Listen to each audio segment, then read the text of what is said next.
Story I tell is being so negatively buoyant in 50 pounds of steel armor that I could actually run across the bottom of the ocean.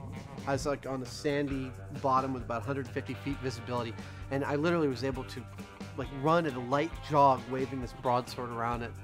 Probably what, 20 or 30 6 to 8 foot lemon sharks. I think for me, we're testing these things like punching sharks and gouging at sharks to try and repel them. I keep remembering the very first time we went down in the Bahamas with all these sharks, and I was supposed to be punching them, and they're just so pretty, and they're like I'm kind of wailing away at them, and they're like, "What are you doing? I'm not bothering you."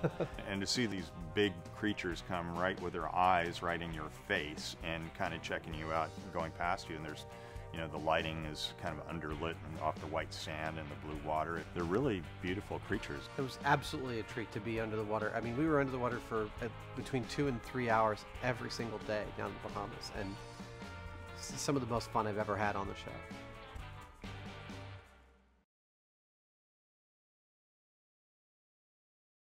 There was a couple of times when it got a little wiggy. There was a couple of times I'm down at the bottom, I'm outside the shark cage, I'm in the full chainmail shark suit, and they're chumming. They're throwing fish blood and fish guts and all sorts of parts raining down on top of us, and the water is absolutely boiling with 6 to 8 foot lemon sharks. And while the name lemon shark might not instill fear in you, an 8 foot lemon shark right in front of you absolutely would.